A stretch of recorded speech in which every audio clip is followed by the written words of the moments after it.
Welcome to Compression, the quest to $100 million in just 1 year. Join me, your host, Logan Freeman, in this one-of-a-kind interactive podcast experience where I am on a quest to compress 3 years of achievement and production into 12 months. And no, the answer is not to just work harder. I'm bringing you not only ideas and concepts that are complete at the theoretical level, but they're also effective at the applied level. Look, guys, knowledge is not power. It is potential power. Knowledge plus massive strategic action equals power. We're talking about strategy, systems, accountability, all in real time. This is Compression. Welcome back to another episode of the Compression Podcast. Logan and Jerome coming to you live every single week. And this week we are going to check in on the 90-day sprint, the goal, purpose, and strategy of what we're trying to accomplish for the rest of the year. We have not had any closings over the last 2 weeks. There's been a few that have been pushed, but there is some good deals in the pipeline that should be over the finish line this month. So we'll be updating you when those get closed, and that number is going to make some big jumps here very soon. But we're still hovering around that $80 million mark. So when I look at the goal and where we're trying to accomplish, and I see that we've got 60 days left, we got to get some things over the finish line to hit our goal, guys. And so we'll talk about that today. Jerome and I have been having some conversations offline, and the point that I'll make here is being an entrepreneur or business owner is not easy.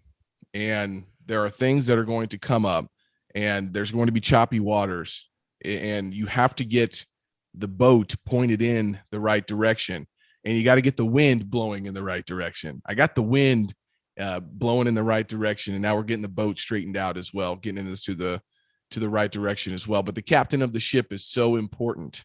And I was telling Jerome earlier, even though it seems like we're in choppy waters, I'm more confident than ever that we've got the right people and the boat's headed in the right direction. We just got to get some momentum headed there as well. And the things are going to happen, and how you deal with them and how you communicate with your partners, clients, investors, customers, whatever it is extremely important. But this is not for the faint of heart. And we're going to talk about that today as well. And honesty and transparency is always key in crucial conversations. And having a big support system like Jerome, like the corner man in my corner, and my wife and other people that you can rely on to help bring you up in tough times is extremely important, guys. So, but anxiety, stress, challenges, they're going to come up, and how you can deal with them is extremely important. We've talked about a lot of tools on the Compression Podcast, the triad, the morning routines, breathing, all of the different things that will allow you to get in the right headspace and be able to take these challenges on head on, because the only way through fear is to embrace it and get step back into it, find out where it's coming from, and then deal with that. And, we had a lot of that this week that we've worked through personally, professionally, and it's something that you have to deal with on a regular basis. You hear about all the big guys and gals talking about this on a regular basis. Brene Brown has her talk track. Ed Milet's got his talk track. Mel Robbins got her talk track. And what I've realized is, every single person has their own way of kind of naming this so they can tame it. But mental health, man, is so important in today's day and age, and especially if you're a business owner trying to build something. And your real colors do come out, especially when times get to be a little more challenging for you. And you have to be able to deal with that and address it in a timely fashion to be able to continue to move forward. So we're going to check in on the goal, purpose, and strategy for the 90 days here, guys. And I'm excited to say we've made a lot of progress the last 30 days. I cannot believe 30 days have already gone by. Quick. It's like a blink of an eye, man. It's like a snap of the fingers, and boom, we got 60 days left, right? So 90-day sprint. What was I trying to accomplish? Cultivate a personal relationship with Christ. Say no to sin every single day. And my willpower around that has been really strong. And I feel really, really good about that. And that's congruency. And that's the piece of who I am as an individual and staying congruent to that. It's been crucial, especially during challenging times, to be present with my family, make Taylor feel special, and be on the same page every single day. We're on the same page every single day, but I'll tell you what, 90% of the days, last 30 days, we've been on the same page. Presence with my family has been fantastic. Phone has been staying in the bag in the office. Don't check it till the kids go down. Isabella's like, Daddy, do you want to play? Mommy, do you want to play? And we haven't had to really challenge each other on the phone situation. So being present has been key. And the point I'll make on that is, when you are present and you do let go, you're better in other areas of your life as well. And so that's been really key for me on that piece of the business, or my life. But the presence with my family kind of transpires over to the presence with my work as well. So I'm fully present throughout the day. I can be fully present with my family. To lose 12 pounds and weigh 255 pounds by 12/31. Well, I'm 20 pounds down, guys. So 285 to 265. I checked in with Jerome and a couple other accountability partners this week. I got 10 pounds to go, over the next 30 or 60 days. So it's going to be a little bit of a sprint there, especially with Thanksgiving and the holidays. But I'm feeling pretty good about my health right now, which is great. To complete $25 million in transactions and to put $100,000 in the bank. That's going to be an uphill battle, boys and girls. That's going to be an uphill battle. Strategic initiatives, network building, starting a new vertical, $100 million fund, FTW podcast, get Lee on board and up to speed, and restart involvement, nonprofit involvement. I've made good strides on two of these main focuses. I've been trying to chunk these down and say, okay, which ones am I accomplishing right now? Well, strategic initiatives in regards to getting Lee onboarded and marketing automation this past 30 days have been key. I mean, we've done investor levels. We have done marketing automation. We have a new skill and a new tool in our tool bag with Active Campaign, and the way that we're doing that. We're launching a new automation tomorrow for a new project. I feel extremely valuable that we've done valuable work on those initiatives. The FTW podcast and the fund, we've made some progress on the fund, not on the podcast. And then other verticals, we're making big progress on that, which I should be able to update you guys on at the end of November. So stay tuned there. So feeling really good on keeping these front and center. How am I doing this? How do I know which ones are focused? Well, I changed my phone screen. So every time I check my phone, the GPS pulls up. So it's right there. I know exactly what to focus on. I think people say you check your phone 400 times a day. So 400 times a day, when I unlock that screen, guess what I see?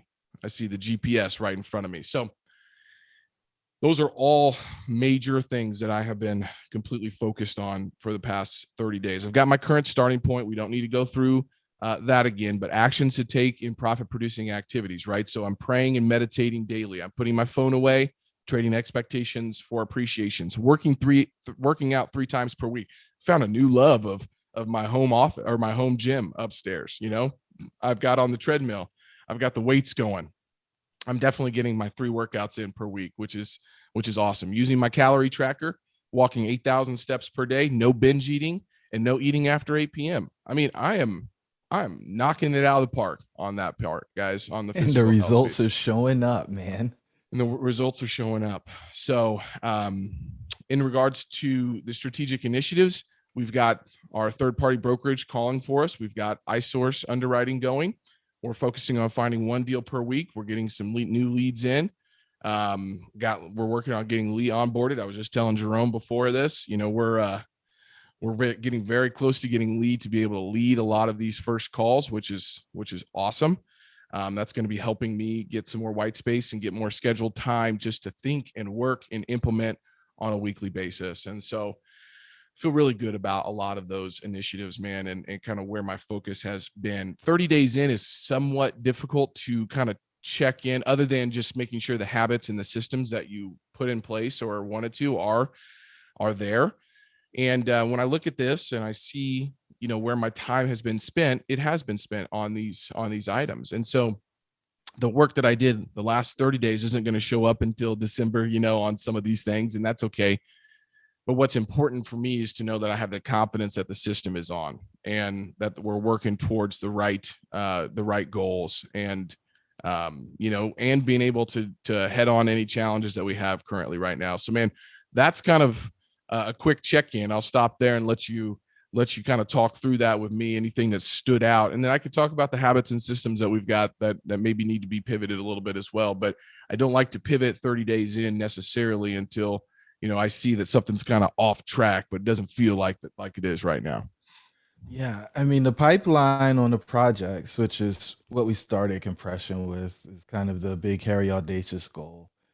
The stuff's there. We just got to, it's a timing thing, right? Yep. And so we've got to do the work to get it through the pipeline, check the boxes, and make sure that we buy something with plenty of equity in it so that when we get to the end of the road, we have a project portfolio that is really second to none from that standpoint.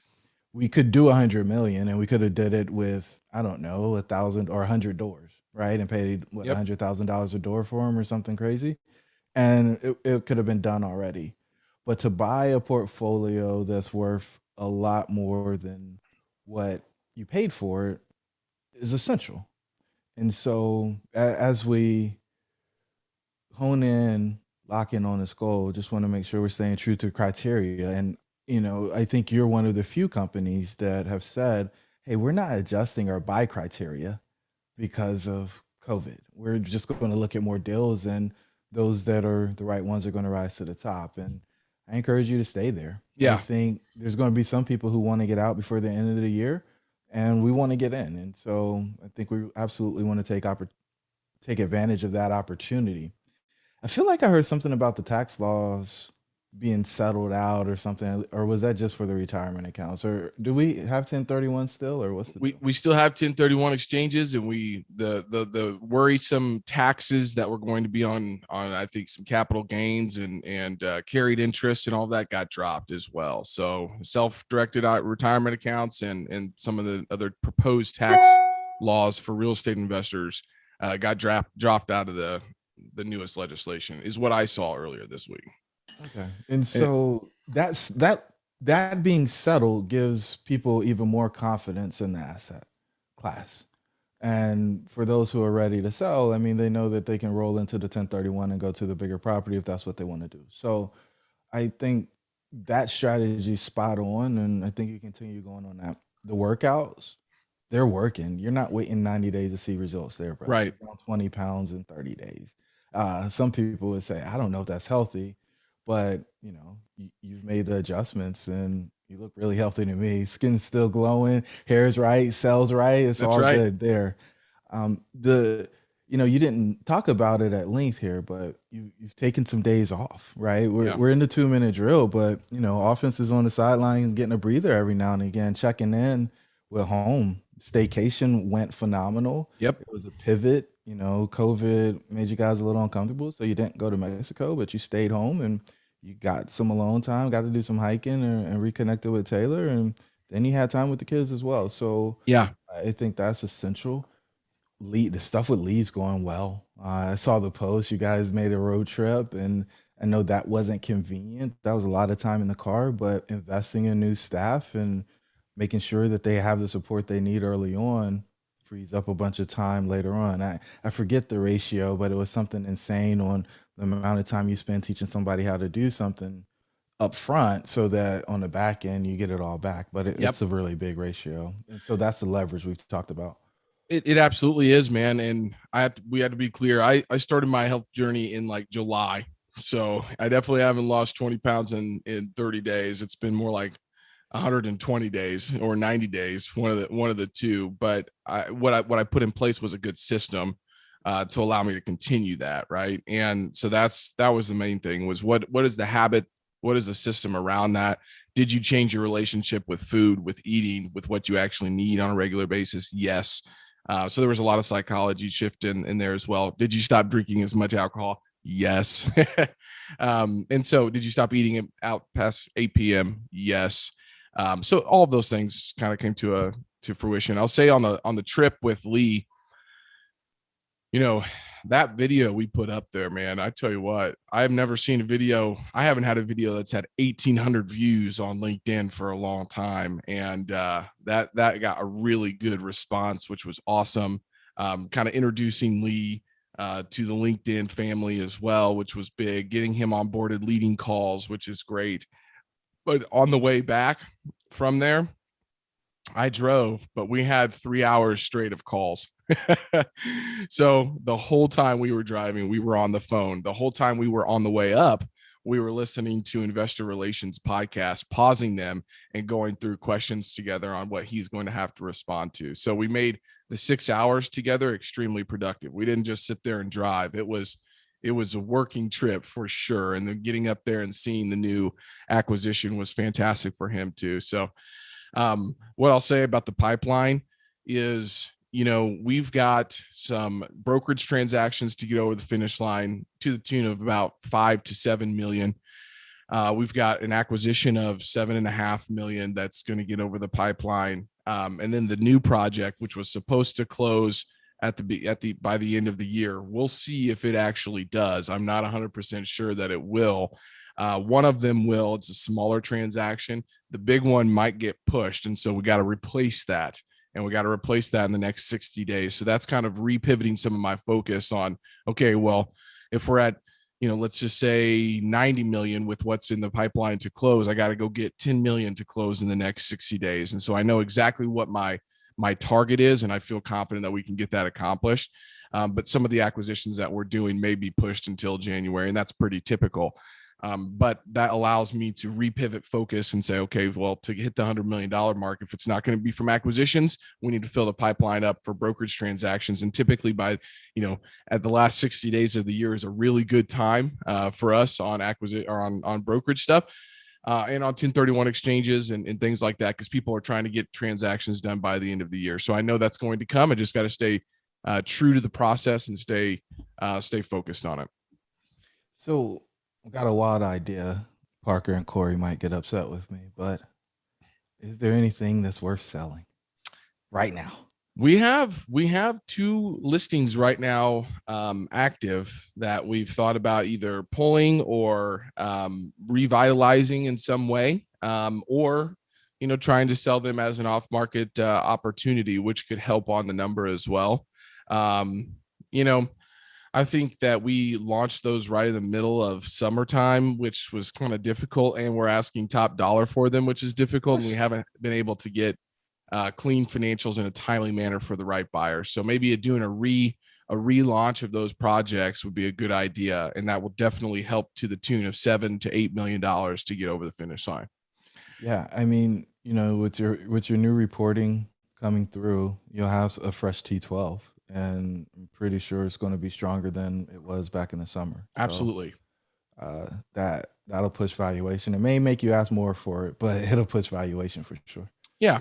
And I think it might be better timing too with the end of the year stuff that needs to happen. So when I think about, dailies and what I'm doing, I've spent a lot of time in the mornings doing less reading and more just inner work, guys. And there's going to be periods of time that you need to focus on you. And there's a big difference from a shift for me was mastery versus information overload. And in the past, I've wanted to just kind of digest and intake a lot of information because that was attributed to achievement and success. Right now, it's one of the items that I just need to go revisit and make sure that I've got my inner work really, really strong to finish strong, but also to make sure that that's, what my soul needs right now. And so you have to really listen to kind of what you need, and always putting new information in your mind isn't the right strategy. After you have read 750 books like Jerome and I have, it's all there. Revisiting some of it can be a really great process because you've already got notes, you've already got the themes are already kind of current, but revisiting those can be just as valuable as reading a new book. I know it's always fun to read a new book, but I've been actually revisiting a lot of my past notes and past books and past audios that have really,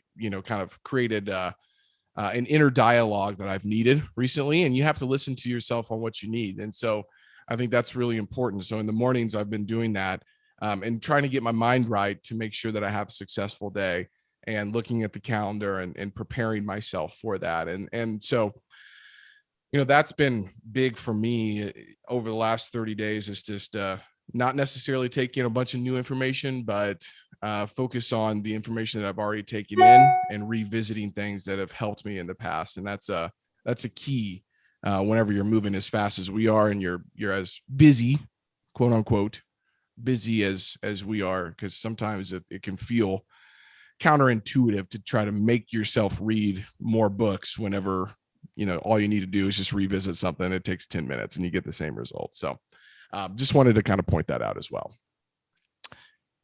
All right. GPS feels pretty good. I think that we're on track on a lot of these things. We've got a lot of work to do over the next 60 days. I put a video up yesterday that I just kind of want to point out today too, is you got to stay gritty. You got to stay perseverant. You got to stay persistent. Adversity is going to come when you're trying to attract big things into your life. Make sure that your inner dialogue is strong. You have your self-confidence, the promises that you're making to yourself, you keep, and you're able to stay congruent with yourself throughout the process. That's extremely important. So I'm just going to leave everybody with a quote really quickly, Jerome. It's a little bit faster episode today, but that's okay. This is from the great shortstop, Derek Jeter. I know the World Series just finished up. Congratulations to the Atlanta Braves. I didn't watch any of it, but I do know that they won. So There was a World Series. Apparently there was a World Series. And he said this, man, my parents always told me there's always going to be someone that's better, but there's no reason why someone should outwork you. That's just an excuse. And when we think about that, you're talking about one of the best shortstops to play baseball ever. There's no excuse for somebody to outwork you. And when you are working as diligently and as congruently and as hard as you possibly can, it reminds me of John Wooden's quote of success, which is the self-satisfaction of knowing that you did the best job that you are capable of doing. Best definition that I've ever heard. And so in my journal, I wrote down multiple times today, or sorry, not today, but this week, do the best that you can and be the best version of yourself that you can. So it's really important to stay congruent. And I know I've said that multiple times, but I think that's the main point here is you got to work hard. You got to stay congruent. You got to focus on your self-confidence, and you got to just stay in the game, baby. You got to stay in the game. So I hope that was helpful on the GPS stuff. Jerome and I had a lot of offline conversations today that you guys will be able to get access to very soon. Sometimes it's not prudent to always have everything aired out there, but most of our lives are pretty dang transparent, but some things just have to stay under wraps until the right time for it to come out. And so you just stay tuned, everybody, on the Compression Podcast. I've got some new ideas in regards to what compression might turn into next year that I've been floating out to Jerome as well, that I'm excited to probably talk with you guys about in December. And some big, hairy, audacious goals around the Compression Podcast. But stay gritty, stay persistent. Jerome, any closing thoughts, man? Proud of you, brother.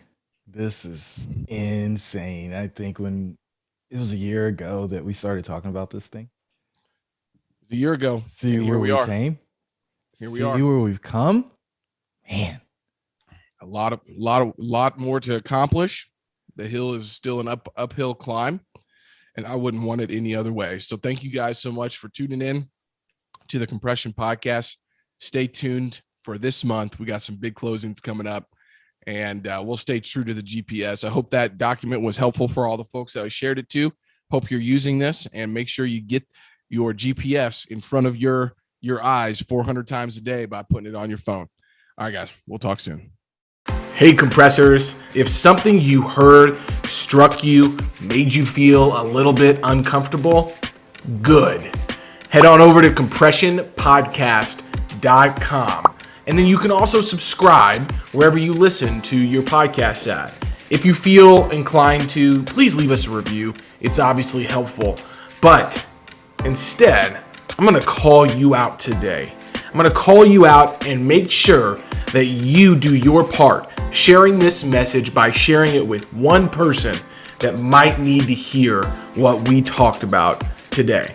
Be great. Nothing else pays.